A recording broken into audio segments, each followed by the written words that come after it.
ഒരു കാലത്ത് വളരെയധികം ചർച്ചയായിരുന്ന ഒരു വിഷയമായിരുന്നു മുൻ അമേരിക്കൻ പ്രസിഡന്റ് ജോ ബൈഡന്റെ ആരോഗ്യസ്ഥിതി. പ്രതിപക്ഷം തെരഞ്ഞെടുപ്പ് പ്രചരണങ്ങളിൽ ആയുധമായി പോലും ബൈഡന്റെ അനാരോഗ്യം ചർച്ചയാക്കിയിരുന്നു. സമാനമായി ലോക രാഷ്ട്രീയത്തിൽ കൗതുകകരമായ ചർച്ചകൾക്ക് തുടക്കം കുറിച്ചിരിക്കുകയാണ് നിലവിലെ അമേരിക്കൻ പ്രസിഡന്റ് ഡൊണാൾഡ് ട്രംപിന്റെ ഹെൽത്ത് കണ്ടീഷൻ. 2025 ഒക്ടോബറിൽ നടന്നതും വാർഷിക വൈദ്യ പരിശോധനയുടെ ഭാഗമാണെന്ന് ട്രംപ് അവകാശപ്പെടുന്നതുമായ MRI പരിശോധനയാണ് ഇപ്പോൾ സകല ചർച്ചകൾക്കും തുടക്കം കുറിച്ചിരിക്കുന്നത്. പരിശോധനാ ഫലങ്ങൾ പരസ്യപ്പെടുത്താൻ താൻ തയ്യാറാണെന്ന് ട്രംപ് വ്യക്തമാക്കി കഴിഞ്ഞു. രസകരമായ കാര്യം എന്തെന്നാൽ നടന്നത് MRI പരിശോധനയാണ് എന്ന് ട്രംപിനറിയാം. പക്ഷേ ശരീരത്തിന്റെ ഏത് ഭാഗത്താണ് നടന്നതെന്ന് അറിയില്ല. ഏതായാലും തലയിലല്ല എന്നാണ് അദ്ദേഹത്തിന്റെ വാദം. അതിന് പുള്ളി പറയുന്ന കാരണം ഇങ്ങനെയാണ്: താൻ അടുത്തിടെ നടത്തിയ ബുദ്ധി പരിശോധനയിൽ അഥവാ കോഗ്നിറ്റീവ് ടെസ്റ്റിൽ മികച്ച വിജയം നേടിയിട്ടുണ്ട്, അതുകൊണ്ട് തലച്ചോറിന് കുഴപ്പമില്ല. ഈ വിചിത്രമായ ന്യായീകരണമാണ് ഇപ്പോൾ ആളുകളിൽ കൗതുകമുണർത്തുന്നത്. ഇനി ഈ കോഗ്നിറ്റീവ് പരിശോധനയെ കുറിച്ച് പറയുകയാണെങ്കിൽ നടന്നത് മോൺട്രിയൽ കോഗ്നിറ്റീവ് അസസ്മെന്റ് ആണെന്നാണ് സൂചന. ഇത് സാധാരണയായി ഡിമെൻഷ്യ അല്ലെങ്കിൽ ഓർമ്മക്കുറവ് പോലുള്ള പ്രശ്നങ്ങളുടെ ലക്ഷണങ്ങൾ തിരിച്ചറിയാൻ നടത്തുന്ന പ്രാഥമിക പരിശോധനയാണ്.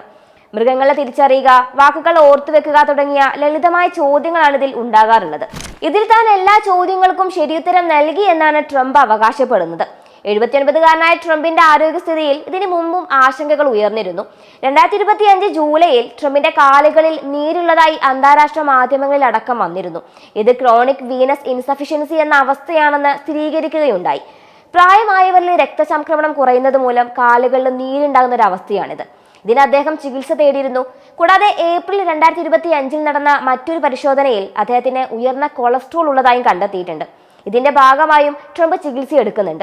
അമിതഭാരവും ട്രംപിനെ അലട്ടുന്ന മറ്റൊരു ആരോഗ്യ പ്രശ്നമാണ്. ഏതായാലും ബൈഡന്റെ തന്നെ പോലെ ട്രംപിന്റെ ആരോഗ്യസ്ഥിതിയും അതേ ഗൗരവത്തോടെയാണ് മാധ്യമങ്ങൾ നിരീക്ഷിക്കുന്നത്. ശരീരത്തിലെ ഏത് ഭാഗത്താണ് പരിശോധന നടത്തിയതെന്ന് അറിയില്ല എന്ന ട്രംപിന്റെ വാദം അദ്ദേഹത്തിന്റെ ഓർമ്മശക്തിയെക്കുറിച്ചോ അല്ലെങ്കിൽ വിവരങ്ങൾ മറച്ചു വെക്കാനുള്ള ശ്രമത്തെക്കുറിച്ചോ അങ്ങനെയുള്ള സംശയങ്ങളാണ് ബലപ്പെടുത്തുന്നത്. വൈറ്റ് ഹൗസ് വൃത്തങ്ങൾ ട്രംപിന്റെ ആരോഗ്യം അതിവിശിഷ്ടമെന്ന് ആവർത്തിക്കുമ്പോഴും നടത്തിയ പരിശോധനയെക്കുറിച്ചുള്ള അവ്യക്തതയും ട്രംപിന്റെ പ്രായവുമായി ബന്ധപ്പെട്ട ആശങ്കകളും ജനങ്ങൾക്കിടയിൽ വലിയ ചർച്ചയാവുകയാണ്. ട്രംപ് വ്യക്തമാക്കിയതുപോലെ MRI റിപ്പോർട്ട് പുറത്തുവിടുന്നതിലൂടെ മാത്രമേ നിലവിലെ അഭ്യൂഹങ്ങൾക്ക് കൃത്യമായ മറുപടി ലഭിക്കുകയുള്ളൂ. വരാനിരിക്കുന്ന ഭരണകാലയളവിൽ ട്രംപിന്റെ ശാരീരികവും മാനസികവുമായ കാര്യക്ഷമത ലോകം ഉറ്റുനോക്കുന്ന ഒന്നായിരിക്കുമെന്നതിൽ സംശയമില്ല.